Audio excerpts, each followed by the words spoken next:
मैथिली कथा साहित्य में अनेकानेक रचनाकार भेला, परंच अर्धनारीश्वर जी जे विगत सप्ताह हुनकर निधन भऽ गेलनि, अर्धनारीश्वर जी सबसे अलग हटि कऽ मैथिली कथा साहित्य में अपन प्रयोग सब केने छलखिन, तैँ हिनका प्रयोगधर्मी रचनाकार के श्रेणी में हमसब रखै छियनि। तऽ सबसे पहिले तऽ हुनका श्रद्धांजलि दऽ रहल छियनि जे हुनका दिवंगत आत्मा के शांति भेटनि। आ आइ हुनका रचना संग्रह अन्हार गलियारी में से एकटा छोटे रचना छै, हम राखि रहल छी, अहाँ सब अपन प्रतिक्रिया से जरूर अवगत करायब। एकर शीर्षक छियै ओस में नहायल कली। ठाकुरो पर ओकर मोन बहुत उल्लसित छलै, राति हाथ नीक सुधरल छलै। ओ गारा में असरफी छड़ पहिर लेलक, जेना जचने हो जे ओकरा घरनी के केहन शोभतै। 4 कोस सँ फुलही बर्तनक मोटा उगला कारणे ओकर देह साह भा टूटि रहल छलै। हाथ पैर धो के ओ ओसार पर बिछायल पटिया पर पसरि गेल। ओकर नजरि अंगना के कोंटा लग रोपल गुलाबक गाछ पर गेलै। कंटका किर्ण वृंत पर आयल कली रातुक ओस में नहा और पवित्र लागि रहल छलै। ओ एकटक निहारि रहल छल, ई सुंदर कली जरूर एक दिन सुरभित पुष्पित प्रसून बनतै। कन लोक घरवाली एहि स्वरे ओकर नजरि घरवाली के एहि स्वर सँ ओकर नजरि थारी पर गेलै। ओकरा मोन पड़लै जे काल्हि 5 बजे साँझ में जे ओ खा कऽ निकलल छल से आब दिनक 8 बाजि रहल अछि। पिछला 15 घंटा सँ ओ एको दाना मुँह में नहि देने छल। ओकर भूख आर जोर भऽ उठलै। इद्रिसबा कतऽ छौ? ओ एम्हर ओम्हर नजरि दौड़बैत घरवाली के पूछलकै। ओ किताब ठीक कऽ रहल छै मदरसा जेबा लेल, एखन धरि ओहो अनपियाइ नहि केलक अछि। इद्रिस रौ, इसहाक बड़े प्रेम सँ बेटा के बजेलकै। की कहै छक अबू? इद्रिस सामने ठाढ़ भऽ कऽ प्रश्न केलकै। आ हमरे संग नाश्ता कऽ ले, इसहाक ओहिना स्नेहपूर्वक बजलै।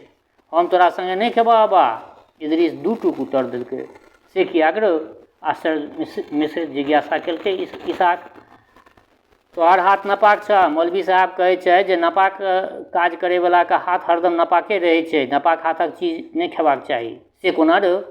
हमर हाथ नपाक कोना अछि? साबुन सँ हाथ धो के हम पड़लहुँ अछि।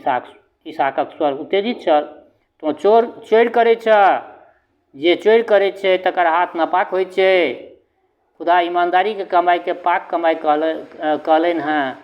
तो रातियो सेंध मारि कऽ कतहु सँ अयलह हैं, रोज चोरी करै छ बिना लाग लपेट कऽ बेटा, इद्रिसबा कहि देलकै इसहाक के। लगलै जेना अपना हाथक सेंगमारी अपने छाती पर लागि गेल होय। जकरा ओ जान से अधिक प्यार करैत छल सएह ओकरा सँ अतिशय घृणा करैत अछि। कोंटा लग घरवाली के नुआ गुलाबक काँट में फंसि गेल छलै। ओ कली के बचबैत ओहि काँट सँ अपना नुआ के बिना फटने निकालबाक प्रयास कऽ रहल छल। एम्हर अचानके एहि प्रहार सँ अपना छाती के बचावक प्रयास इसहाक शुरू कऽ देने छल। नेहक बंधन मोहेटा नहि उत्पन्न करैत छै, ओहिमे परिवर्तनकारी शक्तियो होइ छै। बहुत पैघ बात लिखलखिन हैं जे नेहक बंधन मोहेटा नहि उत्पन्न करै छै, ओहिमे परिवर्तनकारी शक्तियो होइ छै। ले, हम कुरान पाक के कसम खा के कहै छियौ, आइए सँ एखने सँ जीवन पर्यंत चोरी नहि करब, बोनि करब, बटाई जमीन जोतब, आधा पेट खायब, धरि तोरा हम पढ़ायब। इद्रिस आइ पहिल बेर अपना अब्बा के आँखि सँ नोर देखलक। आँखि में नोर देखलकै, वात्सल्यक अपार स्नेह देखलकै। ओकर हाथ अपने आप कर उठेबाक लेल बढ़ि गेलै। ओम्हर इद्रिसक माय के नुआ सेहो काँट सँ छूटि गेल छलै। ओस आब टपकय लागल छलै आ ताहि में भीज कऽ ओ कली प्रस्फुटित भऽ सुंदर फूल बनबाक संकेत दऽ रहल छल।